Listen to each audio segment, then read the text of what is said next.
যারা আমাকে গালি দেন আমি বলছি শুনেন, যারা আমাকে নাস্তিকের দোসর বানান আমি তাদেরকে বলছি শুনেন, যারা আমাকে আমার বিরুদ্ধে কথা বলেন হিসাব করে বলেন, নয়তো আল্লাহর কাছে জবাব দেওয়া লাগবে।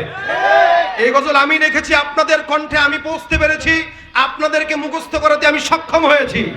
সুতরাং আমার গজল গাবেন আর আমার বিরুদ্ধে কথা বলবেন, আল্লাহর কাছে জবাব দেওয়া লাগবে, এটা কিন্তু বলে রাখলাম। এই গজলটা আমি লিখেছি 2013 সালের শাহবাগী ওই নাস্তিকদের বিরুদ্ধে। নাস্তিকতা নিপাত যাক, দিন ইসলাম জিন্দাবাদ। নাস্তিকতা নিপাত যাক, দিন ইসলাম জিন্দাবাদ। কোটি প্রাণে একই আওয়াজ, খোদাদ্রোহী ছাড় পাবে না, এই বাংলায় ঠাই হবে না, মুসলমানরা জেগেছে আজ। জোর কদমে সামনে চলো, বজ্র কণ্ঠে আওয়াজ তোলো, সবাই মিলে একই তালে দাও না স্লোগান, নারায়ে তাকবীর, আল্লাহু আকবার, নারায়ে তাকবীর, আল্লাহু আকবার। দিন ইসলাম, দিন ইসলাম জিন্দাবাদ, জিন্দাবাদ। আল কোরআনের আলো ঘরে ঘরে জ্বালো। মুসলমানের এই দেশেতে নাস্তিকদের ঠাঁই নাই, নাস্তিকদের পক্ষে যারা তাদের কোনো রক্ষা নাই। মুসলমানের এই দেশেতে নাস্তিকদের ঠাঁই নাই, নাস্তিকদের পক্ষে যারা তাদের কোনো রক্ষা নাই। এই দেশেতে থাকতে হলে কোরআন মানতে হবে, কোরআন না মানলে তারা বিতাড়িত হবে। জোর কদমে সামনে চলো, বজ্র কণ্ঠে আওয়াজ তোলো, সবাই মিলে একই তালে দাও না স্লোগান, নারায়ে তাকবীর, আল্লাহু আকবার, নারায়ে তাকবীর, আল্লাহু আকবার। দিন ইসলাম, দিন ইসলাম জিন্দাবাদ, জিন্দাবাদ। আল কোরআনের আলো ঘরে ঘরে জ্বালো। ইসলামের শত্রুরা হুঁশিয়ার সাবধান, নবীজির শত্রুরা হুঁশিয়ার সাবধান, লিল্লাহে তাকবীর, আল্লাহু আকবার। নাস্তিকতা নিপাত যাক, দিন ইসলাম জিন্দাবাদ। নাস্তিকতা নিপাত যাক, দিন ইসলাম জিন্দাবাদ। কোটি প্রাণে একই আওয়াজ, খোদাদ্রোহী ছাড় পাবে না, এই বাংলায় ঠাঁই হবে না, মুসলমানরা জেগেছে আজ। জোর কদমে সামনে চলো, বজ্র কণ্ঠে আওয়াজ তোলো, সবাই মিলে একই তালে দাও না স্লোগান, নারায়ে তাকবীর, আল্লাহু আকবার, নারায়ে তাকবীর, আল্লাহু আকবার। কষ্ট করে গরমের মধ্যে আপনারা এই পর্যন্ত বসে আছেন, রাত 12টা বেজে গেল।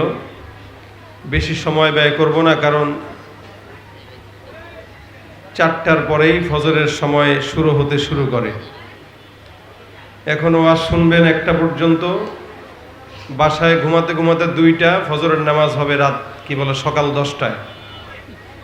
এই কোয়ালিটির ওয়াজ মাহফিল হইলে জান্নাত তো আশা করা যায় না, জাহান্নাম ছাড়া উপায় নেই। মাহফিলগুলো যেন হয় আমলের মজলিস, এদিকে আমাদের যেরকম নজর দেওয়া দরকার, আপনাদেরও তেরকম নজর দেওয়া দরকার। এই জন্য আমি মুখতাসার কথা বলবো, যেহেতু যেখানে মুফতি আরিফ বিন হাবিব সাহেব থাকেন ওখানে আর বক্তা লাগে না, কিন্তু উনি যেহেতু মাগরিবের পরে সময় দিয়েছেন, যার কারণে আমাকে আপনারা এক্সপায়ার চাকার মতো এখানে নিয়ে আসছেন। তা আমিও এক্সপায়ার চাকার মতো ঠুকে ঠুকে 2-4টা ভাঙা কথা বলবো, কিন্তু দিল থেকে দরদ নিয়ে 2-4টা কথা বলবো। আল্লাহ পাক আমাকে আগে আমলের তৌফিক দান করুক, আপনাদেরকেও দান করুক। আমি আসা পর্যন্ত, যেহেতু এখনো মাহফিল আমরা যে সময় করে অভ্যস্ত, শীতের সময় ঠান্ডা থাকবে, মানুষ জমে জমে বসবে, তাকবীর হবে, শরীর গরম হয়ে যাবে, ঠিক না? এখন তো শরীর এমনিই গরম, বেশি গরমে শরীর মোটামুটি ঝিমায় যাচ্ছে। আপনাদের হালত এরকম, আমার হালতও এরকম। না বলবেন হয়তো মৌখিক জোরে, কিন্তু একজনই জোরটা দেখাইতে পারছে, বাকিরা পারে নাই। কারণ ঠেলা দিয়া কতক্ষণ চলে? রাত তো অনেক বড়, মাগরিব সেই 6টায় হয়, 7টা 8টা 9টা 10টা 11টা 12টা, কত বড় জালেম আপনারা। 6 ঘন্টা এভাবে বসে রয়েছেন, তাও জান না। পৌনে 12টা বাজতে চললো, 12টাই বেজে গেছে প্রায়। আর কত জোর থাকে বলেন না? এই শেষ পর্যায়ে আলোচনা করাও কষ্ট, শোনাও কষ্ট। এরপরেও আলহামদুলিল্লাহ 1 তারিখের প্রোগ্রাম আরেক তারিখে হয়েছে। আমি আসার সময় যাত্রাবাড়ি ফ্লাইওভারে যখন উঠছি তখন গুড়ি গুড়ি বৃষ্টি। তো আমার ড্রাইভার বলতে হুজুর ইন্নালিল্লাহ, কাম সারছে। আমি কি ইন্নালিল্লাহ না, আলহামদুলিল্লাহ। তো ওয়াজ আসতেছি আসার জন্য, কিন্তু বৃষ্টি আল্লাহ পাক দিচ্ছে, ভালো মন্দ বিবেচনা করে আল্লাহ দেয়। এরপরও আলহামদুলিল্লাহ আল্লাহ পাক দেন নাই। এটা এই কমিটির সৌভাগ্য, আপনাদের সৌভাগ্য। আমরা দুই একটা মুজাকারা শুনবো, আমল করব, তারপরে যাবো ইনশাআল্লাহ। কিন্তু আপনারা এরকম চুপচাপ বসে থাকেন নাকি? কথা জানেন আপনারা? স্টেজের সারা সবাই কথা জানে? আলহামদুলিল্লাহ।